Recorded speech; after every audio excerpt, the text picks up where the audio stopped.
18 February 2026ला चंदीगडमधल्या IDFC first बँकेच्या शाखेमध्ये हरियाणामधल्या government डिपार्टमेंटचे काही लोक आपल्या रिसिट्स घेऊन गेले अकाउंट क्लोज करण्यासाठी. जेव्हा हे अकाउंट क्लोज करायचा प्रयत्न तिथल्या अधिकाऱ्यांनी केला, तेव्हा लक्षात आलं की सरकारी अधिकाऱ्यांच्या हातात असलेल्या रिसिट्स आणि ऍक्च्युअल अकाउंटमध्ये असलेला बॅलन्स यामध्ये प्रचंड तफावत आहे. आणि मग ही गोष्ट अधिकाऱ्यांच्या लक्षात आणून दिली गेली की जे काही हरियाणा गव्हर्नमेंटचं जे अकाउंट होतं त्या अकाउंटमध्ये तेवढा बॅलन्सच नव्हता. मग चेक केलं गेलं की हरियाणा गव्हर्नमेंटच्या ज्या डिपार्टमेंटचे वेगवेगळ्या डिपार्टमेंटच्या ज्या काही रिसिट्स होत्या त्यांचे वेगवेगळे अकाउंट्स होते, या सगळ्यामध्ये बॅलन्स आहे का? तर तेव्हा लक्षात आलं की या सगळ्या अकाउंट्समध्ये देखील तेवढा बॅलन्स नाही जेवढ्या रिसिट्स इश्यू केल्या गेल्यात. मग एक फ्रॉड लक्षात आला. 590 कोटी रुपयांचा हा घोटाळा आहे. हा फक्त चंदीगडमधल्या चंदीगड ब्रांचमध्ये एका ब्रांचमध्ये झालेला आहे, IDFC फर्स्ट बँकेमध्ये. आता हा फ्रॉड झाल्यानंतर बँकेच्या लक्षात आलं की हे जे पैसे होते या अकाउंटमधले ते वेगवेगळ्या पद्धतीनं दुसऱ्या अकाउंटमध्ये ट्रान्सफर केले आणि तिथून बँकेच्या बाहेर ट्रान्सफर केले गेले होते. आता अर्थात अशा प्रकारचा जर फ्रॉड असेल ज्यामध्ये पैसे एका बँकेतून दुसऱ्या बँकेत मोठ्या प्रमाणावर ट्रान्सफर होत असतील तर त्यामध्ये बँकेतला स्टाफ इन्व्हॉल्ड असलाच पाहिजे, त्याशिवाय एवढी मोठी अमाऊंट बँकेतून हलत नाही. आणि तसंच झालं. इथं 4 स्टाफ होते त्या ब्रांचमधले, ते यामध्ये इन्व्हॉल्ड आहेत असं बँकेच्या लक्षात आलं. त्या चौघांना देखील सस्पेंड केले. त्यांच्या विरुद्ध पोलीस ॲक्शन घ्यायची तयारी झालेली आहे.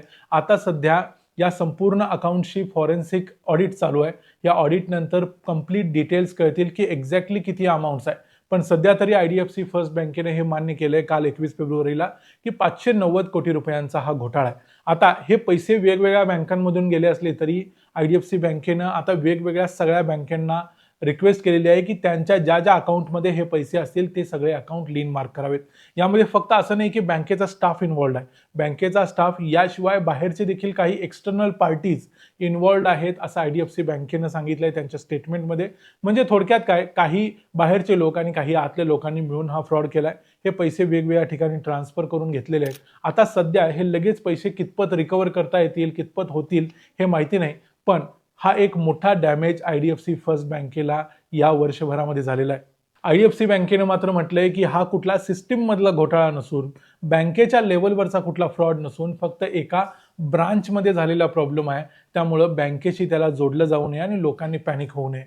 आता मग फ्रॉड तर झालाय, आता येऊया आपल्या मुद्द्यावरती. मुद्दा असा आहे की 21 तारखेला हा फ्रॉड डिक्लेअर झाला.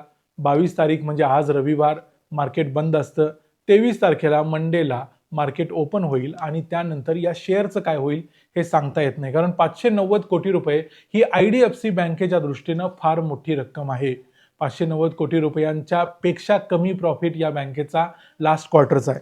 31 डिसेंबर 2025च्या म्हणजे 31 डिसेंबरच्या क्वार्टरचा यांचा प्रॉफिट आहे 503 कोटी रुपये. म्हणजे हा फ्रॉड एका क्वार्टरच्या प्रॉफिटपेक्षा जास्त आहे. दुसरी गोष्ट, मागच्या वर्षीचा 2024-25 फायनान्शियल इयरचा या बँकेचा प्रॉफिट होता 1525 कोटी रुपये. म्हणजे बँक थोडं थोडं रिकवर करत होती, व्यवस्थित होत होती.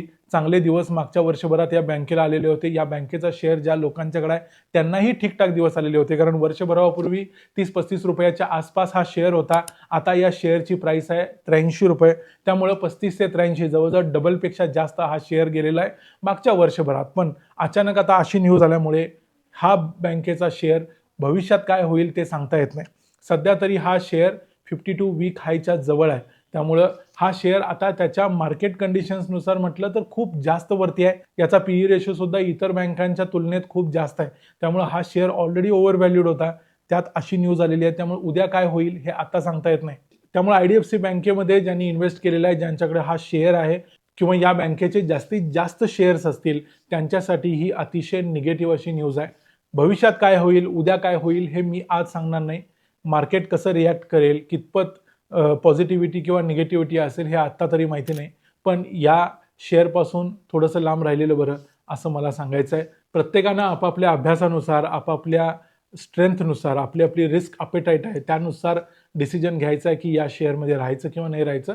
पण येणाऱ्या काळात हा एक फ्रॉड या बँकेच्या इमेजला देखील डॅमेज करू शकतो आणि याच्या शेअरला देखील खाली आणू शकतो. तुम्हाला ही फ्रॉडची गोष्ट सांगायचा उद्देशच हा आहे की तुम्ही जर या शेअरमध्ये इन्व्हेस्टेड असाल तर यू मस्ट नो दिस. तुम्हाला हे माहिती असलं पाहिजे. तुम्हाला माहिती नाही म्हणून फसू नका. या व्हिडिओमध्ये इथंच थांबूया. IDFC बँकेबद्दल, त्या शेअरबद्दल तुमचं काय मत आहे? तुम्ही इन्व्हेस्टेड असाल तर आम्हाला कमेंट्समध्ये जरूर सांगा.